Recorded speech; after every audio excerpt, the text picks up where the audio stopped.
Hello friends, आप सभी का स्वागत करते हैं हमारे चैनल ज्योति फन व्लॉग पर। तो आप सब देख रहे हैं दर्द से मोहब्बत भाग 20। इससे पहले इस कहानी के 19 भाग अपलोड हो चुके हैं चैनल पर। अगर आप सबने नहीं पढ़ा है तो ज़रूर पढ़ लीजिएगा। तो चलिए फ्रेंड, स्टार्ट करते हैं अपनी आज की कहानी।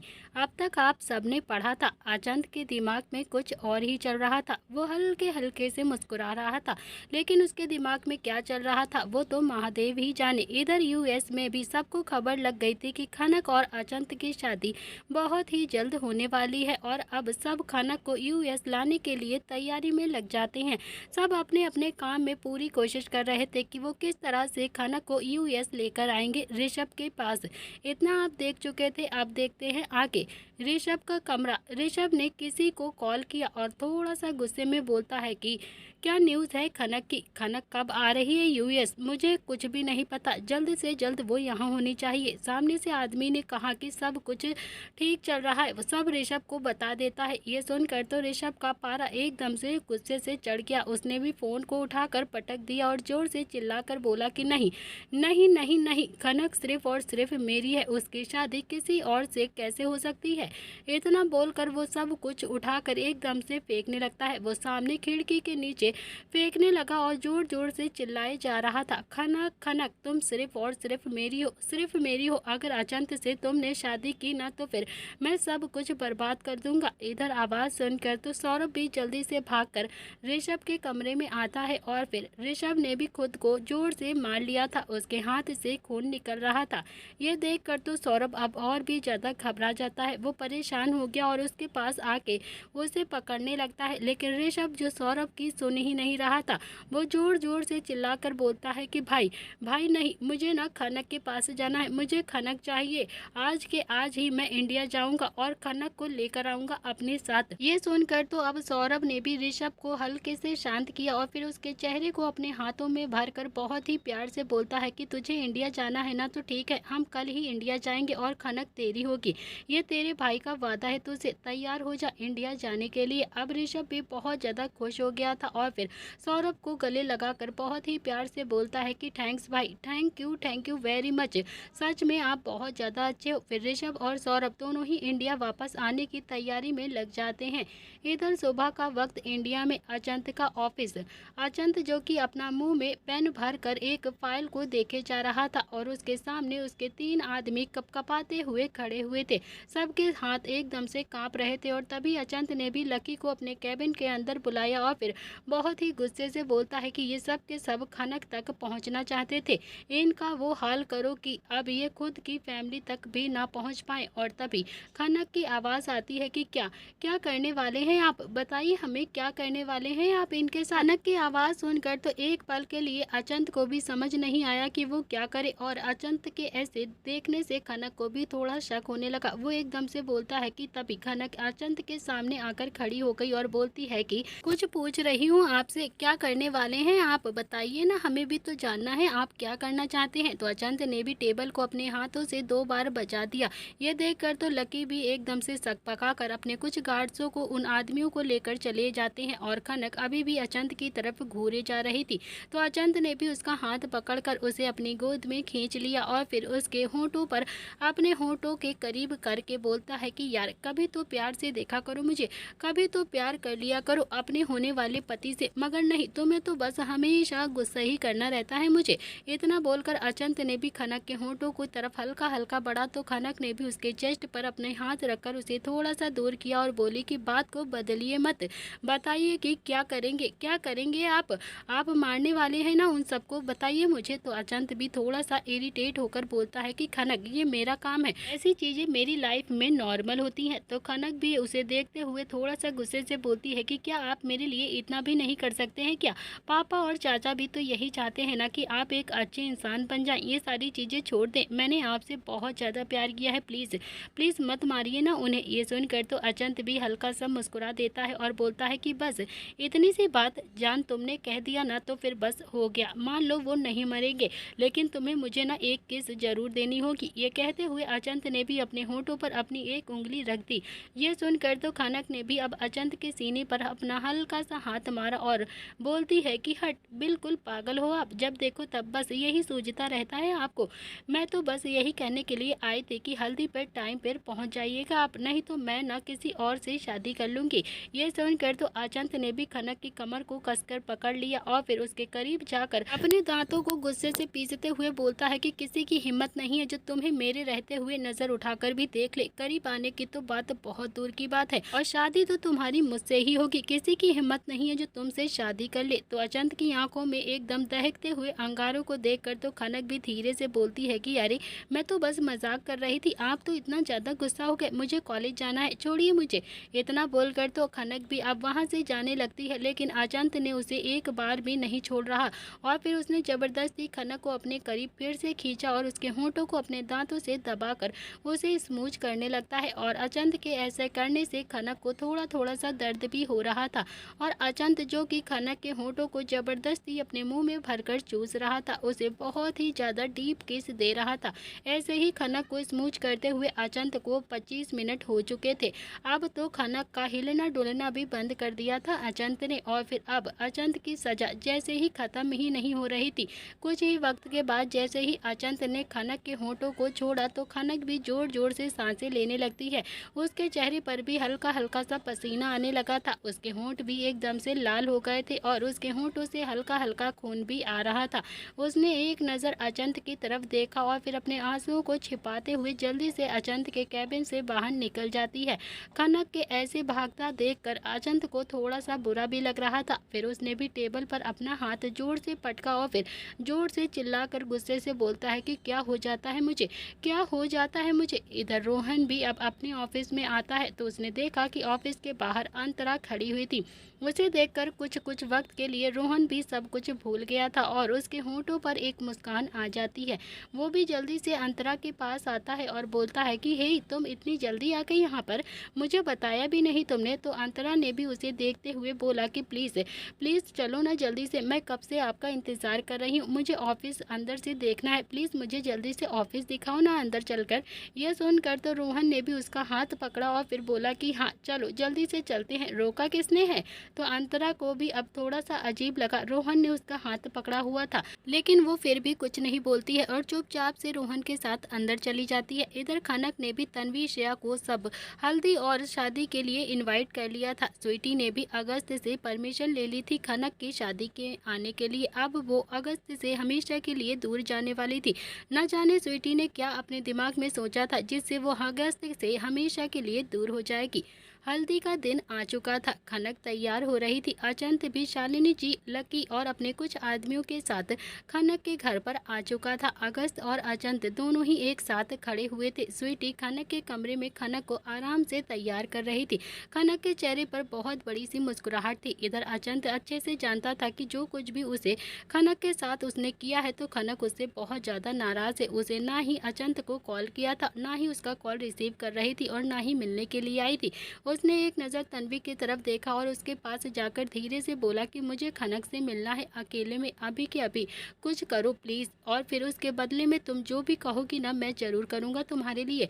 ये सुनकर तो तन्वी भी हल्का सा मुस्कुरा कर बोलती है कि अरे जीजू, आप ही ना इतना क्यों एक्साइटेड हो रहे हैं, आप इतना भी एक्साइटेड नहीं होना है। अचंत थोड़ा सा मुँह बनाकर रिक्वेस्ट करते हुए बोला कि तन्वी प्लीज़, वो गुस्सा है मुझसे बहुत ज़्यादा और ऐसे तो हल्दी में मज़ा भी नहीं आएगा ना, प्लीज़ क्या तुम नहीं चाहती हो कि तुम्हारी दोस्त अपनी हल्दी में बहुत ज़्यादा खुश रहे।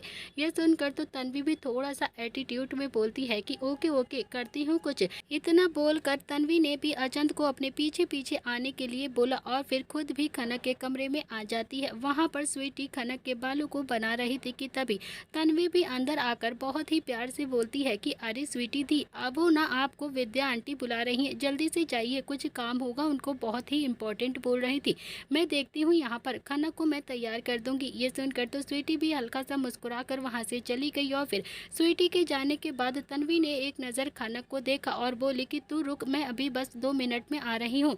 इतना बोलकर तन्वी भी वहाँ से चली गई और फिर खनक का चेहरा तो बहुत ही ज़्यादा उतरा हुआ था।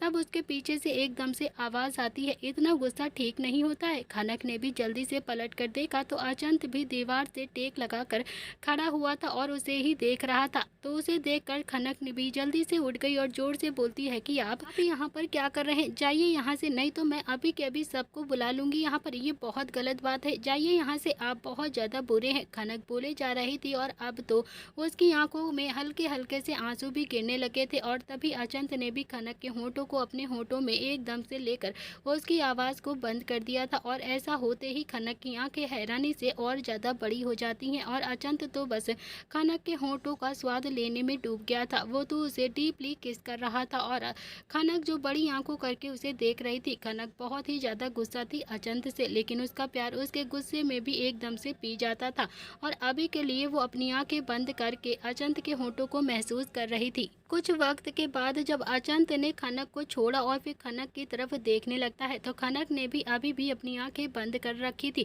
उसने अभी भी अचंत की तरफ नज़र उठाकर एक बार भी नहीं देखा था। ये देखकर तो अचंत भी अब हल्का सा मुस्कुराकर बोलता है कि हे जान, देखो ना, मुझे जानता हूँ मैं बहुत अच्छे से, गुस्सा हो तुम मुझसे, लेकिन एक नज़र देखो तो सही, अपने पति को नहीं देखोगी क्या?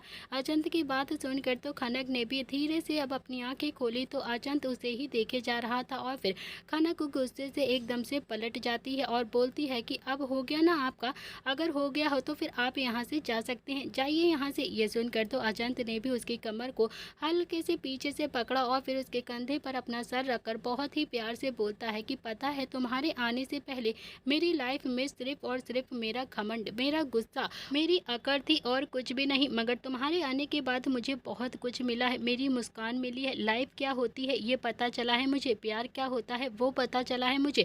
अब मेरा गुस्सा है तो फिर थोड़ा सा जाते जाते ही जाएगा ना, एकदम से तो नहीं जा सकता। अचंत की बात खनक के दिल में एकदम से समा रही थी। वो भी अपनी नज़र झुकाकर धीरे से बोलती है कि प्लीज़, हल्दी की रस्म का वक्त हो गया है और मैं अपना हर फंक्शन बहुत ही ज़्यादा प्यार से और मुहूर्त पर करना चाहती हूँ, प्लीज़, जिससे महादेव हर जन्म में आपको ही मुझे दे दे।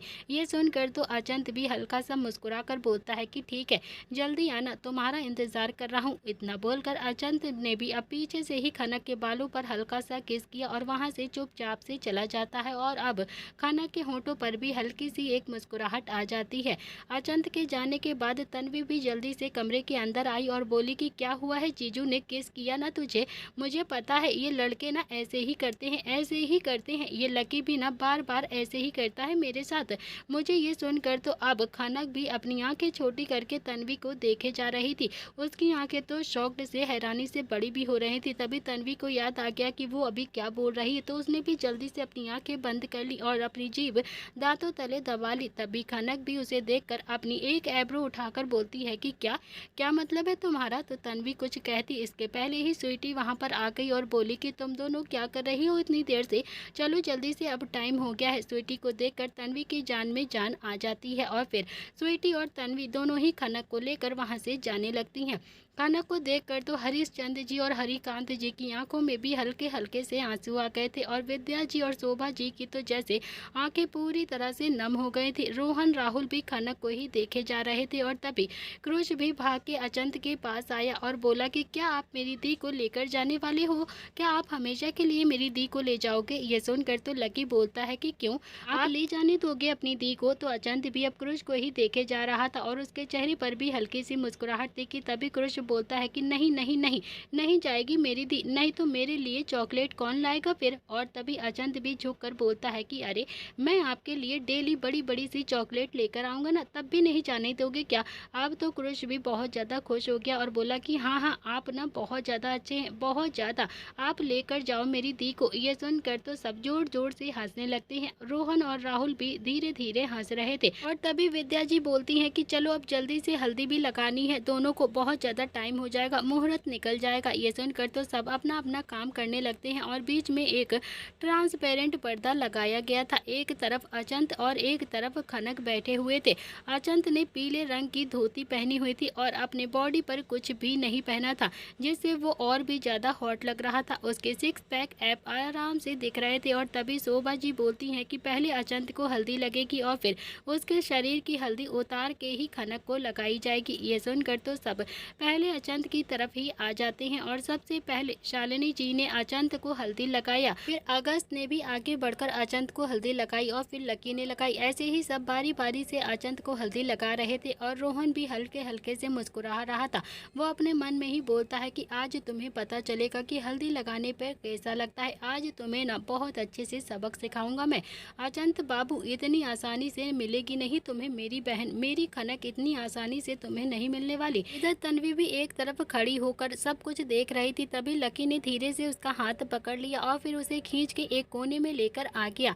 लकी को ऐसे देखकर तो तन्वी भी उसके चेस्ट पर अपने हाथों को हल्का हल्का सा मारकर बोलती है कि ये क्या है, ये क्या है, जाने दो मुझे, यहाँ पर क्यों लेकर आए हो। तभी लकी ने भी उसके होंठों पर एक उंगली रखी, जिससे तन्वी एकदम से चुप होकर उसे देखने लगती है। और फिर लकी ने भी उसके चेहरे पर आए हुए बालों को एक तरफ कर दिया और बहुत ही प्यार से बोलता है कि जल्द ही ऐसे ही तुम्हें भी हल्दी लगेगी, मेरे नाम की हल्दी तुम्हें लगने वाली है। तन्वी तो लकी को घूर घूर कर देखे जा रही थी और तभी लकी फिर से बोलता है कि क्या हुआ, कुछ तो बोलो। तन्वी कुछ भी नहीं बोल रही थी और ये देखकर तो लकी ने भी अपने होंठों को तन्वी के होंठों की तरफ बढ़ा दिया। तन्वी भी हल्का सा सर झुकाकर खड़ी हुई थी। ये अजीब बहुत ही ज्यादा लग रहा था उसे, क्योंकि तन्वी कभी भी ऐसे शांत नहीं रहती थी, लेकिन अभी वो बहुत ही ज्यादा शांत थी। लकी को भी बहुत ज्यादा अच्छा लग रहा था। वो भी तन्वी के थोड़ा सा और करीब आया कि तभी तन्वी ने भी अपने हाथों की हल्दी लकी के चेहरे पर जोर से लगा दिया और फिर दूर होकर मुस्कुराते हुए बोलती है कि लो, लग गई हल्दी। तभी लकी भी थोड़ा सा इरिटेट होकर बोलता है कि तुम्हें तो मैं इतना बोलकर। लकी अभी तन्वी को पकड़ने के लिए आगे आया, लेकिन तभी तन्वी भी जल्दी से वहां से भाग जाती है। इधर अचंत को जैसे जैसे हल्दी लग रही थी उसकी हालत एकदम से खराब होती जा रही थी, लेकिन अब अचंत के बर्दाश्त के बाहर हो गया था। उसे बहुत ज्यादा गुस्सा आने लगा था। वो एकदम से उठता है और अपना हाथ कस के रगड़ने लगता है, जैसे कि वो एकदम से पागल हो गया हो। एकदम से पागलों की तरह वो अपने हाथ पैर को रगड़ रहा था। उसे ऐसा देखकर सब घबरा गए और फिर खनक भी बहुत ज्यादा परेशान हो गई। सब देख रहे थे कि तभी लकी भी जल्दी से उसके पास आया और बोला कि एएसएस, हमारे सारे गार्ड्स को मार दिया गया है। ये सुनकर तो सबके होश एकदम से उड़ गए और तभी बाहर भी गोलियां चलने लगती हैं। गोली चलने की आवाज आ रही थी और सब बहुत ही ज्यादा डर गए थे। सबके चेहरे पर एकदम से पसीना आ रहा था। ये सुनकर अचंत ने भी एक नजर सबकी तरफ देखा और फिर लकी की तरफ देखकर बोला कि लकी, तुम सबको लेकर एक कमरे में चले जाओ, जो सबसे पीछे बना हो उसी कमरे में सबको लेकर जाओ, जल्दी से जल्दी, मुझे रिवॉल्वर दो। फिर वो सब की तरफ देखकर बोलता है कि आप सब लकी के साथ जाइए अंदर, मैं ये सब कुछ हैंडल कर लूंगा अकेले। ये सुनकर सब वहाँ से जल्दी जल्दी से जाने लगते हैं और तभी खनक बोलती है कि लेकिन आपको छोड़कर नहीं जाऊंगी, मैं नहीं जाऊंगी, मैं आपको छोड़कर कहीं भी, मैं आपके साथ यहीं पर रहूंगी। ये सुनकर तो अचंत भी खनक को एकदम से समझाते हुए बोलता है कि खनक देखो देखो प्लीज, फैमिली मेम्बर्स के साथ रहना तुम्हारा बहुत ज़्यादा ज़रूरी है, मैं देख लूँगा यहाँ पर, मुझे आदत है इन सब चीज़ों की। शालिनी जी भी बहुत ज़्यादा परेशान हो रही थी, लेकिन अचंत के सामने किसी की भी नहीं चल रही थी। वो काफ़ी ज़्यादा गुस्से से सबको अंदर जाने के लिए कह रहा था। तभी अगस्त बोलता है कि मैं हूँ अचंत के साथ, जाओ सबके सब। ये सुनकर तो अचंत जोर से चिल्लाकर बोला कि जाओ अगस्त, तुम भी अंदर जाओ, क्योंकि तुम्हें ना ऐसी चीज़ों के बारे में अभी कुछ भी नहीं पता है। कोई अचंत की नहीं सुन रहा था और ये देखकर अचंत ने भी रिवॉल्वर को अपने पर तान लिया और बोला कि सब के सब जाओ, नहीं तो मैं अभी के अभी खुद को ही खत्म कर लेता हूँ, अभी के अभी मैं मर जाऊंगा यहाँ पर, नहीं तो सब के सब अभी के अभी अंदर जाओ। ये सुनकर तो सब ना चाहते हुए भी कमरे की तरफ जाने लगे और तभी खनक लकी की तरफ देखकर बोलती है कि लकी जी रूम में नहीं, किचन में। ये सुनकर तो लकी भी एकदम से समझ गया था कि खनक क्या करना चाहती है। इधर सबके जाने के बाद आपने कुछ आदमियों के साथ अचंत सोच रहा था कि वो अभी क्या करे, और ऊपर से हल्दी की वजह से उसकी बॉडी भी एकदम से लाल होती जा रही थी। पूरी हल्दी की वजह से उसकी बॉडी एकदम से खुजली से लाल हो चुकी थी और वो खड़ी भी नहीं हो पा रहा था। इधर लकी भी सबको किचन में छोड़कर बाहर की तरफ आने लगा था कि तभी तन्वी ने भी उसका हाथ पकड़ लिया और ये देखकर तो लकी भी हल्का सा मुस्कुराकर बोलता है कि क्यों टेंशन हो रही है तुम्हें मेरी, टेंशन बिल्कुल भी मत लो, कुछ भी नहीं होगा मुझे। ये सुनकर तो तन्वी भी अपनी आंखें छोटी करके बोलती है कि ये क्या दिमाग में सड़े हुए आलू भर के रखे हो तुमने। फिर वो लकी के हाथ में एक स्पून और पीलो फोक देखते हुए बोलती है कि मैं बस ये बोल रही थी कि ये सब लो और जाओ जीजू की हेल्प करो जाकर, समझे तुम। ये सुनकर तो लकी भी हल्का सा मुंह बना लेता है और फिर चुपचाप वहां से चला गया। इधर दरवाजा खोला और कुछ आदमी अंदर की तरफ आते हैं और तभी अचंत ने 2-3 आदमियों को एक साथ ही मार दिया था। ये देखकर तो सब अपनी अपनी स्थिति में एकदम से छुप जाते हैं और फिर इधर लकी भी एक साइड में आ गया था और तभी अचंत को एक का पैर दिखाई देता है।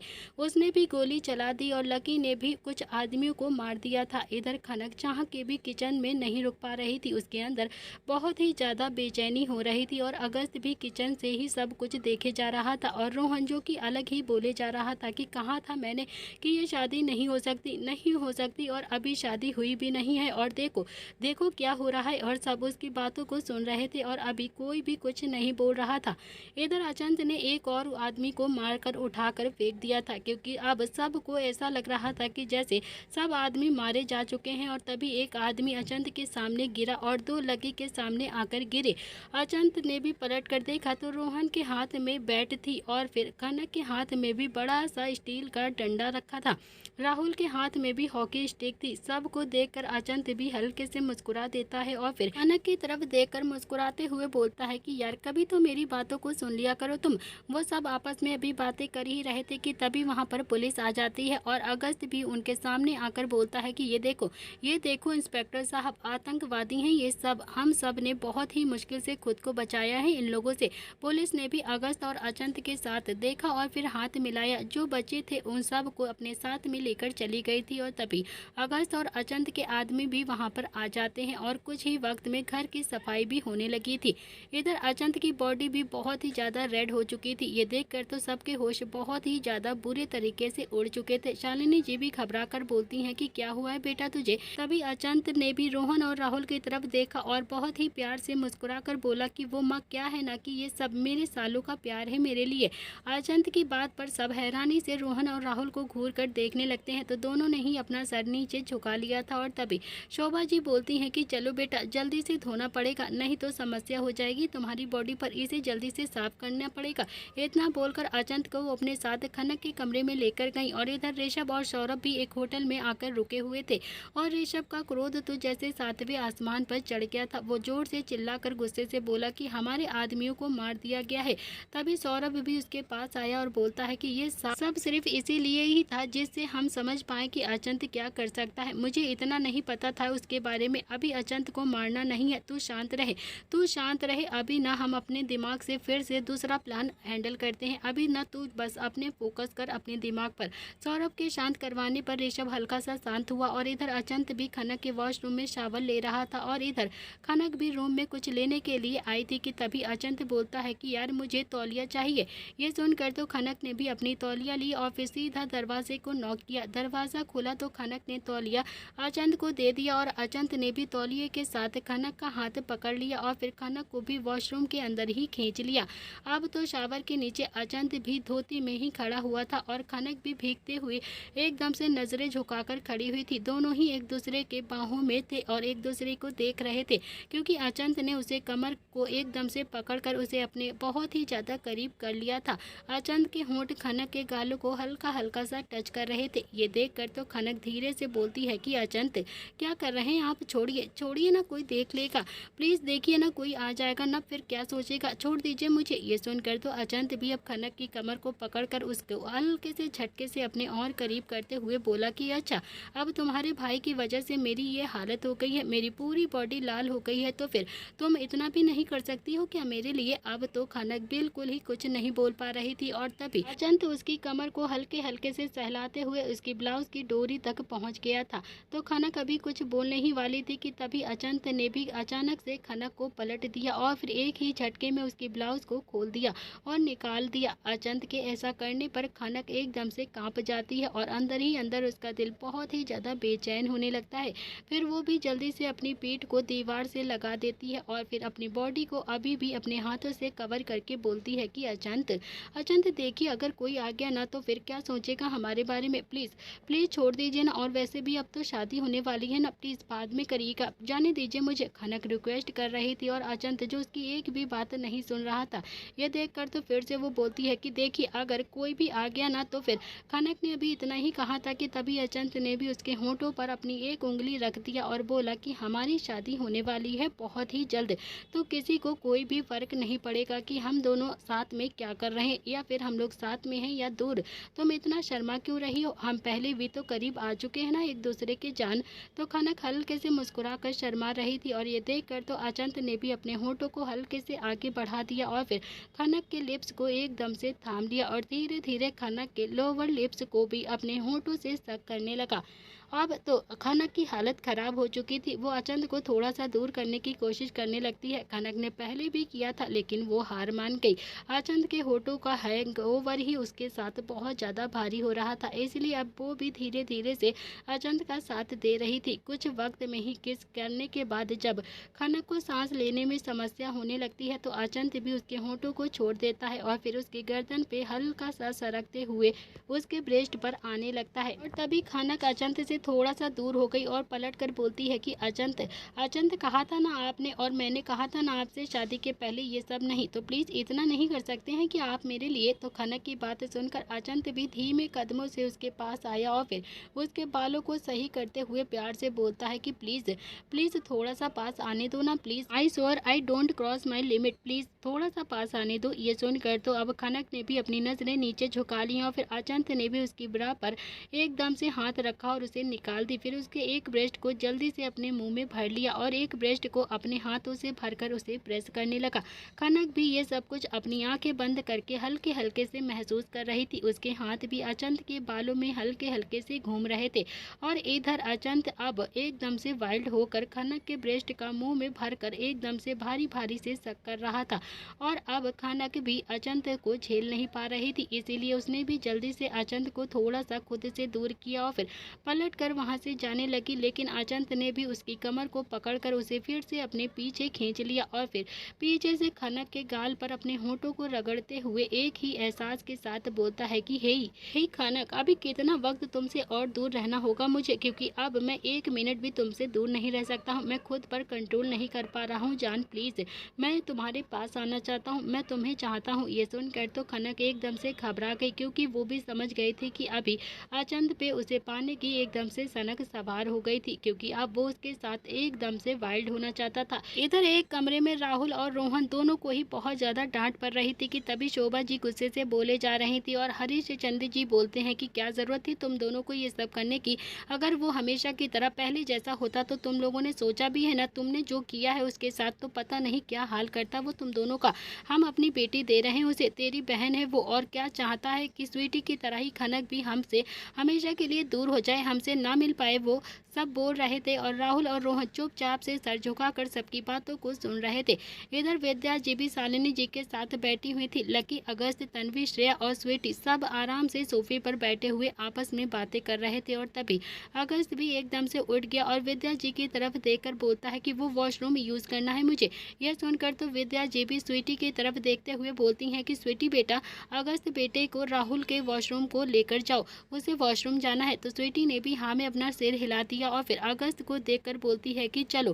फिर अगस्त भी स्वीटी के साथ वहां से जाने लगता है। इधर स्वीटी ने भी राहुल के कमरे का दरवाजा खोला और फिर बिना अगस्त की तरफ ही देखकर थोड़ा सा गुस्से से बोलती है कि जाओ, वहीं सामने बना हुआ है वॉशरूम। ये सुनकर तो अगस्त भी स्वीटी के करीब आकर बोलता है कि चलो ना तुम भी।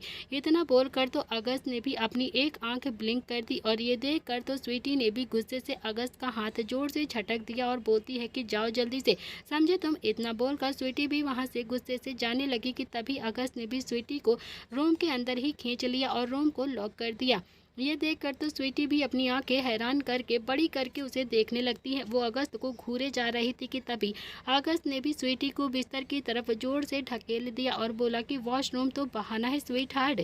इतना बोलकर तो अगस्त भी अपनी शर्ट उतारने लगता है। ये देखकर तो स्वीटी भी जोर से बोलती है कि ये क्या कर रहे हो तुम, ये क्या कर रहे हो तुम, ये राहुल भैया का कमरा है, तुम्हें शर्म नहीं आती है क्या। ये सुनकर तो अगस्त भी अब स्वीटी की तरफ देखता है और अपने लोअर पार्ट पे इशारा करके बोलता है कि प्लीज बेबी समझो ना, बस कुछ ही वक्त में हो जाएगा हमारा काम, प्लीज प्लीज थोड़ा सा समझ जाओ ना, नहीं रह पा रहा हूँ तुम्हारे बिना, दे दो ना मुझे खुद को, 2 मिनट में ही मेरा आत्मा को शांति मिल जाएगा। स्वीटी तो अभी इतना ज्यादा गुस्सा हो रही थी कि पूछो ही मत। वहीं अगस्त भी एकदम से मरा जा रहा था स्वीटी के करीब आने के लिए। उसके तो अंदर जैसे बहुत ही ज्यादा बेचैनी हो रही हो स्वीटी को पाने के लिए। तो स्वीटी अभी कुछ कहती इससे पहले ही अगस्त ने उसे बिस्तर पर ढकेल दिया और फिर उसके ऊपर एकदम से आ गया और स्वीटी की होंठों पर अपने होंठ रखकर उसे किस करने लगता है। स्वीटी खुद को बार बार उसे छुटा रही थी। वो बार बार उसके सीने पर अपने हाथ मार रही थी, क्योंकि वो अच्छे से जानती थी कि राहुल और रोहन कभी भी कमरे में आ सकते हैं।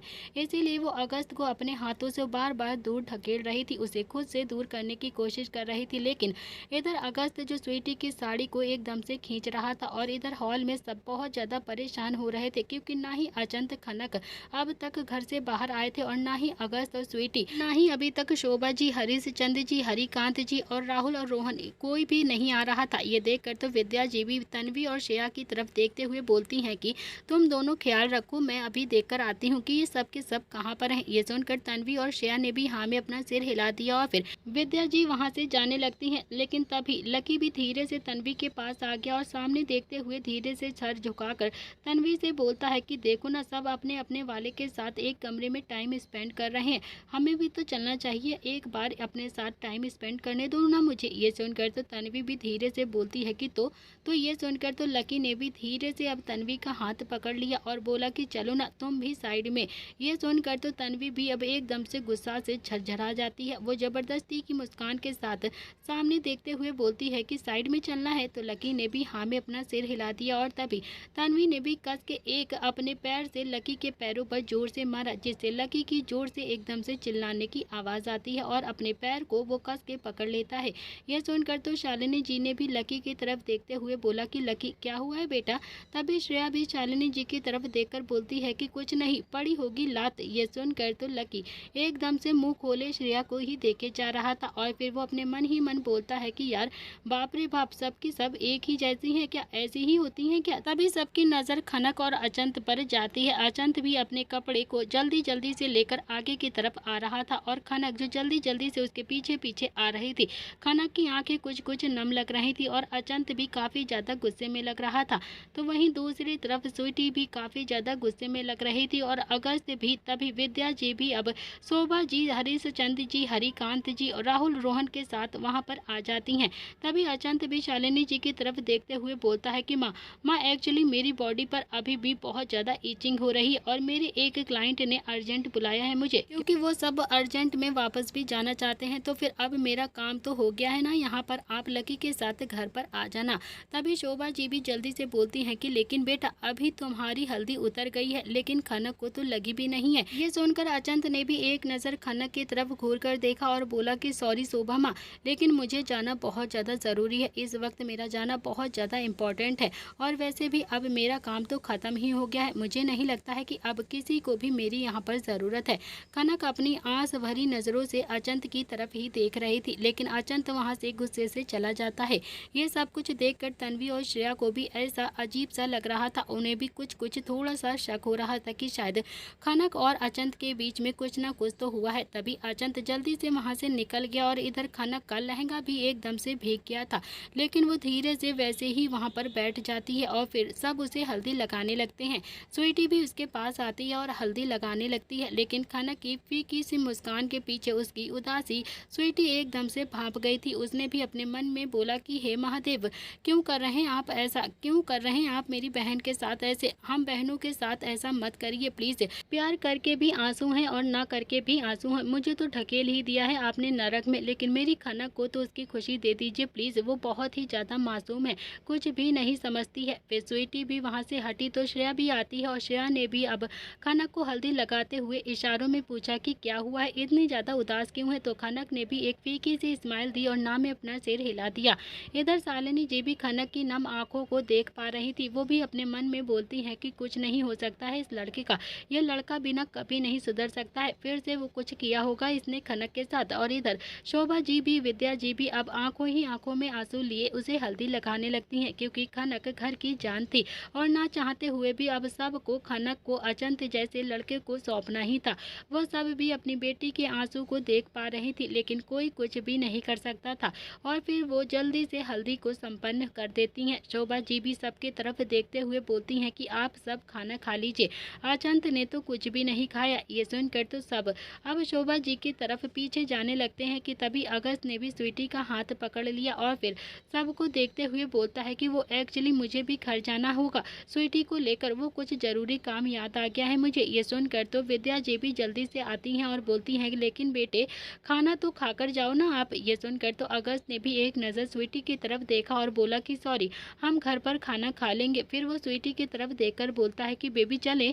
तो स्वीटी कुछ कहती उससे पहले ही अगस्त उसे अपने साथ जबरदस्ती खींचकर बाहर लेकर आ जाता है। ये चीज़ शोभा जी भी देख रही थी और विद्या जी भी एकदम से देखकर थोड़ा सा नम आंखों से उसे देखने लगती हैं। उनकी आंखों में फिर से आंसू आ गए थे, लेकिन फिर भी वो अपने आंसू को छिपाकर बाकी सबको खाना खिलाने लगती है। इधर कार में अचंत को इतना ज़्यादा गुस्सा आ रहा था कि पूछो ही मत। वो जोर जोर से अपना हाथ खिड़की पर मार कर बोलता है कि वो ऐसा कैसे कर सकती है, कैसे कर सकती है वो ऐसा। मुझे खुद से दूर किया है उसने, क्यों किया है उसने मुझे खुद से दूर। ये सब सोचते हुए वो फिर से बोलता है कि मुझे जाना है उसके करीब, जाना है मुझे उसके करीब, और वो भी शादी के पहले ही मुझे उसके करीब जाना है। ये सब सोचते हुए उसने भी अपनी कार विला की तरफ मोड़ दी और इधर अगस्त भी स्वीटी को घर पर लेकर आ गया था और फिर वो भी स्वीटी को घसीटते हुए अपने रूम में लेकर आ जाता है और दरवाजे को लॉक कर देता है और स्वीटी को जोर से बिस्तर पर ढकेल देता है। ये देखकर तो स्वीटी भी जोर से बोलती है कि ये क्या हरकत है, क्या हरकत है ये तुम्हारी। आज मेरी बहन की हल्दी थी ना, तो फिर तुमने क्यों किया, लेकिन तुमने वहाँ पर भी तमाशा बना दिया ना मेरा, हर जगह तुम मेरा तमाशा बना देते हो, तुम्हें शर्म नहीं आती है क्या। अगस्त भारद्वाज।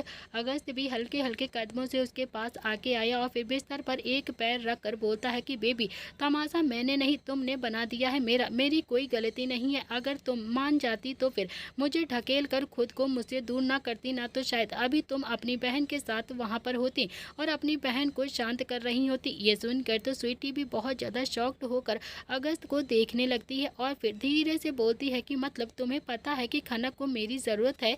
तभी अगस्त ने भी अपनी शर्ट उतार दी और बोला कि हाँ पता था, लेकिन अब कोई फ़र्क नहीं पड़ता है मुझे। ये तुम्हें पहले सोचना चाहिए था ना कि तुम्हें भी तो मेरी ज़रूरतों को पूरा करना है। मेरी बात मान जाती तो शायद अब तक तुम वहाँ पर होती, लेकिन नहीं, तुम्हें तो जैसे अपने मन की ही करनी है ना, मेरी तो कोई बात ही नहीं सुननी है तुम्हें, मुझे खुद से ही दूर करना है। तो ठीक है, अब भुगतो अब जब ये सब किया है ना, तो फिर सज़ा तो मिलेगी ही तुम्हें।